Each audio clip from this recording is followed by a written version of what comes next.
Hi పిల్లలు, మీకు మాయలు, తెలివైన ప్రశ్నలు మరియు రాజుగారి సాహసాలు నచ్చుతాయా? అయితే మీరు సరైన కథ వినబోతున్నారు. ఇందులో మన ధైర్యవంతుడు రాజు విక్రమార్కుడున్నాడు. ఇంకా మనకి కథలు చెప్పే భేతాళుడు కూడా ఉన్నాడు. భేతాళం అంటే తెలివైన భూతం. ఇది ఒక పెద్ద మర్రి చెట్టు మీద తలకిందులుగా వేలాడుతూ ఉంటుంది. ఇది భయపెట్టే భూతం కాదు పిల్లలు, చాలా తెలివైనది. కథలు చెప్పడంలో దిట్ట. ఇది మన విక్రమార్కుడికి మాయా కథ చెప్పి చివరిలో ఒక చిక్కు ప్రశ్న వేసి పరీక్షిస్తుంది. ఇక కథలోకి వెళ్దామా? ఇది భేతాళ కథల సిరీస్లో 3వ కథ, స్వప్న వృక్షం. ఒక చీకటి రాత్రి రాజు విక్రమార్కుడు భేతాళుడిని పట్టుకుని తన భుజం పైన వేసుకుని మౌనంగా నడుస్తున్నాడు. అంతలో భేతాళుడు విక్రమార్కుడితో, ఓ రాజా, నువ్వెందుకు ఇంత శ్రమ పడుతున్నావో నాకు తెలియదు, కానీ నీ ప్రయాణంలో అలసట తెలియకుండా ఒక కథ చెప్తాను విను. మంచి చేయబోతే చెడు ఎదురైన శివచరణుడి కథ ఇది. ఒక రాజ్యంలో శివచరణుడు అనే తెలివైన యువకుడు ఉండేవాడు. అతను చాలా మంచివాడు, బాగా చదువుకున్నాడు. ఒకసారి ప్రయాణంలో ఉండగా అతనికి ఒక అద్భుతమైన సువాసన వచ్చింది. ఆ వాసన ఎక్కడి నుండి వస్తుందా అని వెతకగా అతనికి ఒక పెద్ద చెట్టు కనిపించింది. ఈ చెట్టు చూస్తే ఆశ్చర్యంగా ఒక్కో కొమ్మకి ఒక్కో రకమైన పువ్వులు కలిగి చాలా మంచి సువాసన వస్తూ ఉంది. చెట్టు కింద నిద్రపోయాడు శివచరణుడు. నిద్రపోతే కలొస్తుంది కదా, మరి అలాగే ఒక కల వచ్చింది. కలలో తనకి అందరూ బాగా మెచ్చుకుని బోలెడు గిఫ్ట్స్, ప్రైజ్లు, ఇంకా చాలా డబ్బులు ఇచ్చారు.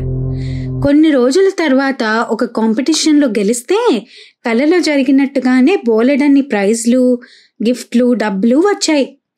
కల నిజమైనట్టు అర్థమైంది. శివచరణుడికి ఆ చెట్టు మహిమ తెలిసింది. అందుకే ఆ చెట్టుకి స్వప్న వృక్షం అని పేరు పెట్టాడు.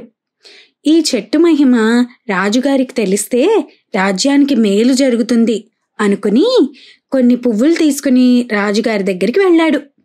రాజుగారి పేరు మహేంద్రదత్తుడు. ఆయన చాలా మంచివాడు. శివచరణుడు చెప్పింది విని ఆ రాత్రి ఆ పువ్వులను తల కింద పెట్టుకుని నిద్రపోయాడు రాజు. ఆయనకు ఒక కల వచ్చింది. రాజకుమారి శివచరణుడి మెడలో దండ వేసినట్టు. మరుసటి రోజు రాజుగారు శివచరణుడిని పిలిచి, నాకు కల వచ్చింది, యువరాణి నీ మెడలో దండ వేసినట్టు అని శివచరణుడితో చెప్పాడు. దానికి శివచరణుడు భయపడి, రాజా, యువరాణి ఎక్కడా, నేనెక్కడా, నాకు ఆశ లేదు అని చెప్పాడు. రాజుగారికి కోపం వచ్చింది.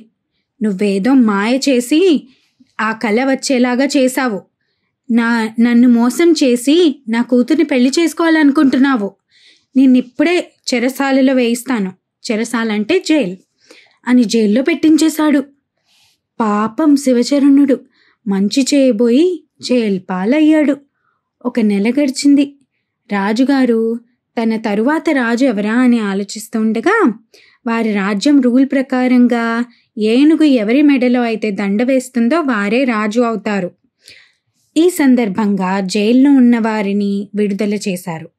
ఇందులో శివచరణుడు కూడా బయటికి వచ్చాడు. ఏనుగు నేరుగా శివచరణుడి మెడలో దండ వేసింది. ప్రజలు అందరూ శివచరణుడిని రాజుగా అంగీకరించి జయ జయధ్వానాలు పలికారు. శివచరణుడు రాజుగారి దగ్గరికి వెళ్ళి, క్షమించండి రాజా, నేను మిమ్మల్ని తప్పుగా అర్థం చేసుకున్నాను అని పాదాలకు నమస్కరించాడు. అప్పుడు రాజు నవ్వి, నాయనా, ఆ కలలోనే ఇది దైవ నిర్ణయం అని నాకు తెలిసింది. కానీ రాజులకి ఉండాల్సిన సాహసం, విజ్ఞత నీలో ఉన్నాయో లేదో అని పరీక్షించాలనుకుని ఇదంతా చేశాను. నువ్వు నా పరీక్ష నెగ్గావు అని అతన్ని కౌగిలించుకుని తన కుమార్తెనిచ్చి పెళ్లి చేశాడు. ఇక్కడ భేతాళుడి కథ ముగించి విక్రమార్కుడిని, రాజా, ఇప్పుడు చెప్పు, శివచరణుడు తనను అన్యాయంగా జైల్లో వేసిన రాజుకి ఎందుకు క్షమార్పణ కోరాడు? యువరాణిని పెళ్లి ఎందుకు చేసుకున్నాడు? విక్రమార్కుడు భేతాళుడి ప్రశ్నకి, భేతాళా, రాజుగారి కోపం ఒక నాటకమని, అది తన సహనాన్ని పరీక్షించడానికే అని శివచరణుడు గ్రహించాడు. అందుకే క్షమార్పణ కోరాడు. ఇక పెళ్లి విషయానికి వస్తే ముందు తను సామాన్యుడు, కానీ ఇప్పుడు రాజు కాబట్టి రాజకుమారిని పెళ్లి చేసుకున్నాడు. అంతే రాజా. ఈ ప్రశ్నకి నీకు సమాధానం తెలిసిపోయింది కాబట్టి నేను మళ్ళీ చెట్టెక్కి వెళ్ళిపోతున్నాను అని బేతాళు చెట్టెక్కేశాడు. ఇదే పిల్లలు, నేటి బేతాళ కదా. ఇందులో మనం ఏం నేర్చుకున్నాం? మనం మంచి ఉద్దేశంతో ఉన్నప్పుడు ఓపిగ్గా ఉండాలి. అప్పుడు మనకి మంచే జరుగుతుంది. పెద్దవాళ్ళు కొన్నిసార్లు మనల్ని పరీక్షిస్తూ ఉంటారు. మనం దాన్ని అర్థం చేసుకోవాలి. నిజమైన గొప్పతనం మన ప్రవర్తనలోనే ఉంటుంది. అంతే పిల్లలు. మరిన్ని మజిలీ కథల కోసం మన కథ చెప్తా ఛానల్ని సబ్స్క్రైబ్ చేయండి.